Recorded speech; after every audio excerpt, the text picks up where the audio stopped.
안녕하세요. 소영 목사가 들려주는 신앙의 집을 바르게 짓는 사람들의 교회 신집사 교회에 오신 것을 환영합니다.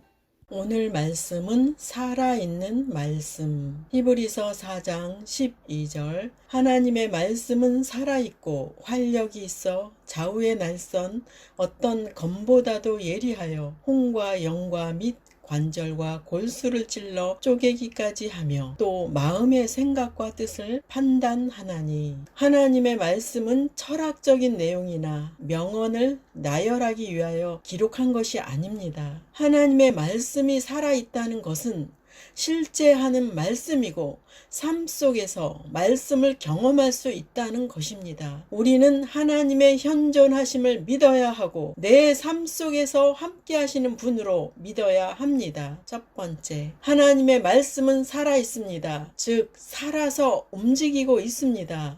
여기서 말하고 있는 것은 하나님의 말씀은 언제나 살아있고 활동적이라는 것입니다.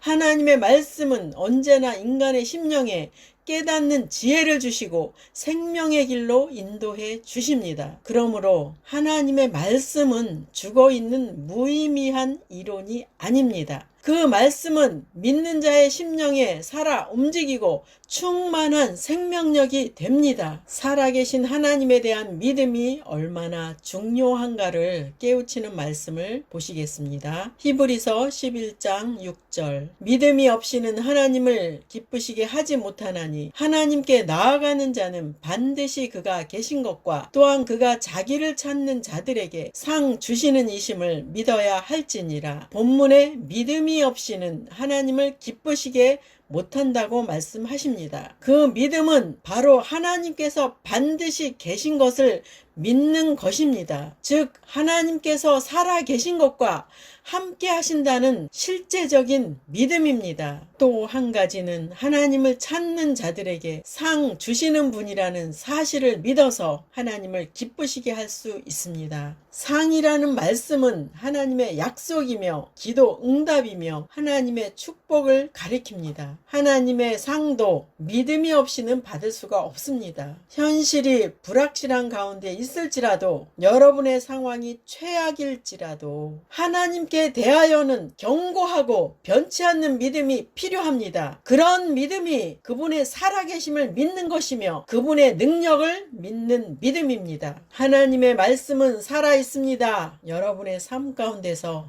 수시로 외치시기 바랍니다. 다 같이 2번 외치시겠습니다. 하나님의 말씀은 살아있습니다.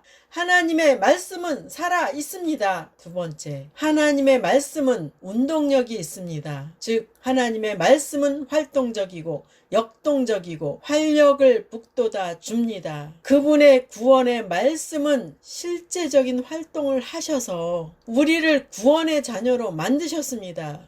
앞으로도 그 말씀은 예언대로 성취하실 것이고 우리를 천국으로 인도하기까지 우리와 함께 하실 것입니다. 하나님의 말씀은 믿는 자의 심령에 활력을 북돋아 줍니다. 삶에 지쳐 있습니까? 살아있는 말씀을 통해 삶 속에서 활력을 얻으시기를 바랍니다. 말씀이신 예수님은 우리의 힘이시고 능력이십니다. 하나님은 우리의 역동적인 힘이십니다. 다 같이 2번 외치시겠습니다. 하나님은 우리의 역동적인 힘이십니다. 하나님은 우리의 역동적인 힘이십니다. 3번째, 하나님의 말씀은 좌우의 날선 어떤 검보다도 예리합니다. 예리하다는 말은 무엇을 자르다라는 의미입니다. 즉 심령을 찔러 가책을 느끼게 만든다는 것입니다. 하나님은 아주 섬세하시고 예리하십니다. 그 이유는 개개인을 훈련하시는 방법을 통해 발견하게 됩니다. 조금도 방심하지 않게 훈련하십니다. 한마디 말도 놓치지 않으시고 잘못된 말과 행동에 대해서 주변 사람을 통해 치시는 것을 보게 됩니다. 정말 우리의 심령을 육신에 속하는 모습을 그대로 놔두지 않으시는 것을 봅니다. 하나님의 말씀은 자녀로 하여금 하나님의 약속을 무시하도록 가만 놔두지 않는다는 말씀입니다. 우리가 육신의 속성에 있을 때는 육신적인 분노로 싸우려고 할 것입니다.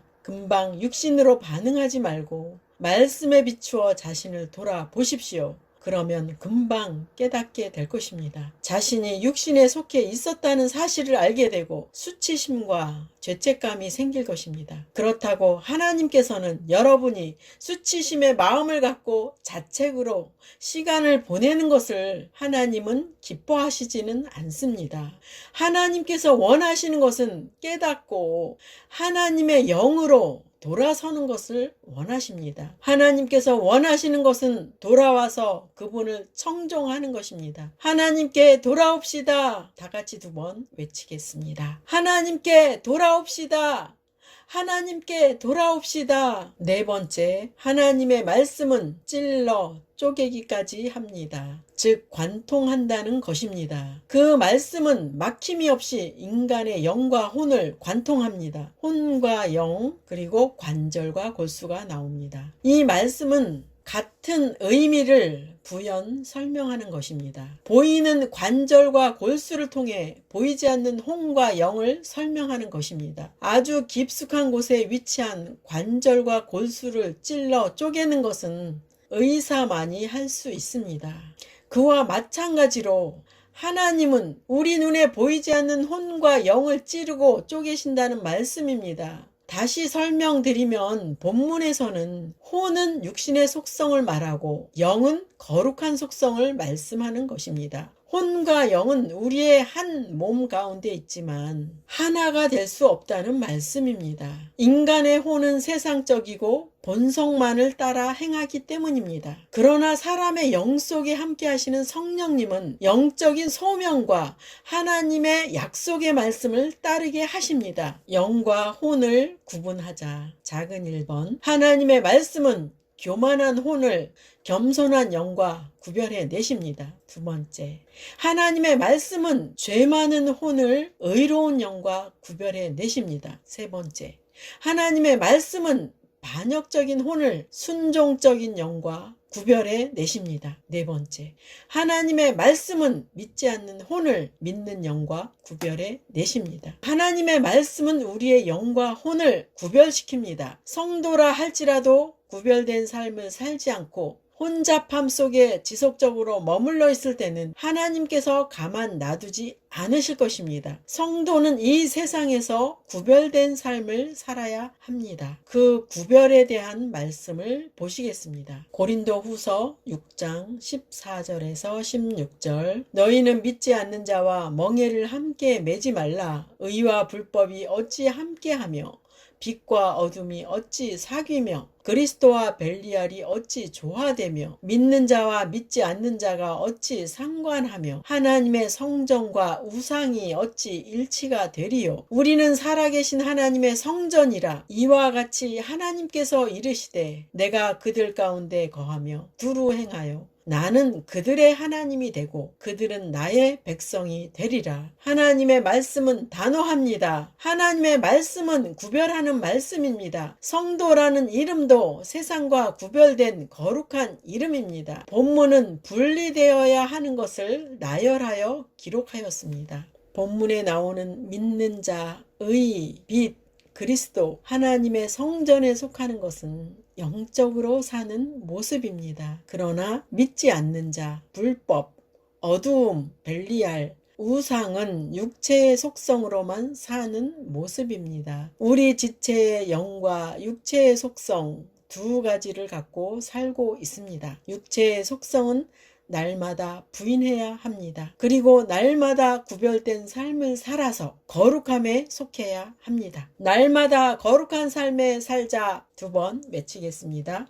날마다 거룩한 삶을 살자. 날마다 거룩한 삶을 살자. 5번째, 하나님의 말씀은 마음의 생각과 뜻을 감찰하십니다. 감찰하다라는 말은 판단하다, 면밀히 조사하다, 분석하다는 의미입니다. 즉 하나님의 말씀은 인간의 가장 깊숙한 내면을 꿰뚫어 보시고 마음의 생각과 뜻을 면밀히 밝혀내고 분석해 냅니다. 하나님의 말씀은 면밀히 사람의 생각과 의도를 꿰뚫어 보십니다. 히브리서 4장 13절. 지으신 것이 하나도 그 앞에 나타나지 않음이 없고 우리의 결산을 받으실 이의 눈앞에 만물이 벌거벗은 것 같이 드러나느니라. 하나님께서 지으신 피조물인 사람은 하나님 앞에 숨길 수 있는 것은 하나도 없습니다. 또한 사람이 행한 모든 것은 하나님의 심판대 앞에서 결산을 받을 날이 옵니다. 하나님께서는 모든 것을 아십니다. 하나님께서는 우리가 그분을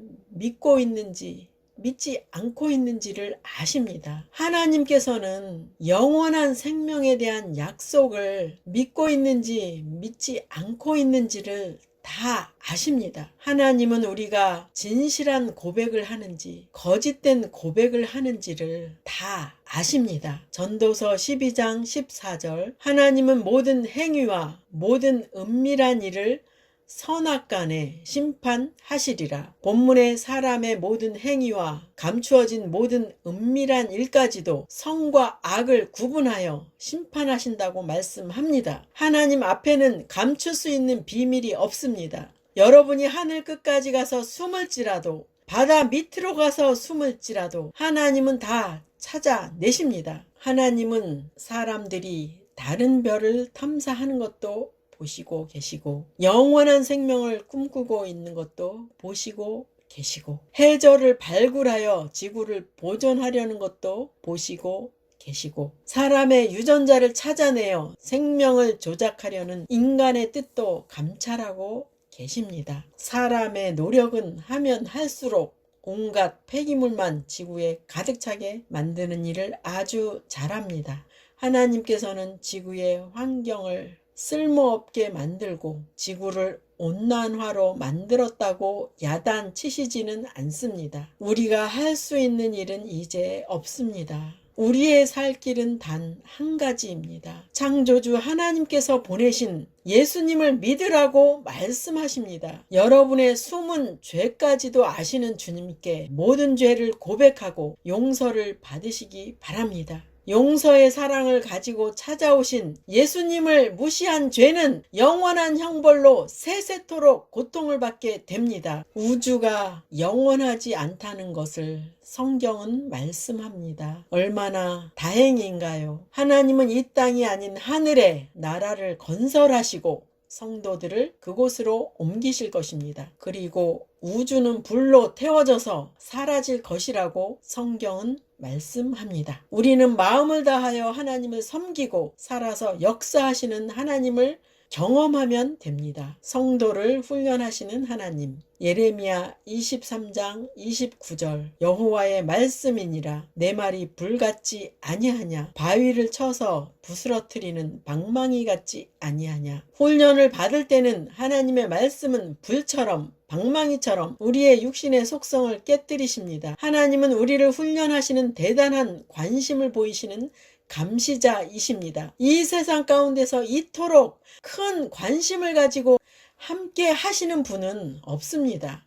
하나님의 훈련을 감사로 받는다면 우리는 그분의 훈련을 통해 정금같이 될 것입니다. 훈련을 잘 통과하면 하나님의 약속의 선물도 주십니다. 결국 하나님의 훈련에 대해 우리는 감사로 영광을 돌리게 될 것입니다. 오늘 살아있는 말씀이라는 설교를 하였습니다. 거듭난 성도는 살아있는 하나님을 날마다 체험하게 됩니다. 오늘 전한 본문에서도 하나님의 훈련은 삶 속에서 지속적으로 훈련시키기 때문입니다. 혼과 영을 분리하게 만드는 작업을 우리 지체가 깨닫기까지 하나님은 성실하게 환경을 통해 우리를 만들어 가십니다. 이토록 성도를 향한 하나님의 관심은 최고이십니다. 살아있는 말씀이라는 것은 말씀이 거룩함을 위해 훈련한다는 말씀입니다. 살아있는 말씀이라는 것은 성경에 기록된 약속이 삶 속에서 이루어진다는 말씀입니다. 오늘도 살아있는 말씀이 여러분과 함께 하십니다. 오늘도 살아있는 말씀이 여러분을 도와주십니다. 여러분 마음속에서 살아계신 하나님을 날마다 경험하기를 예수님의 이름으로 축복합니다.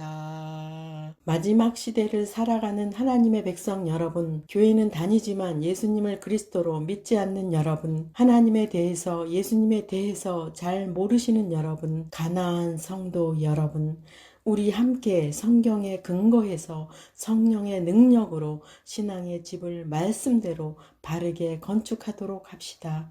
누구나 유튜브에서 신집사 교회를 구독하심으로 신집사 교회 사역에 동참할 수 있습니다.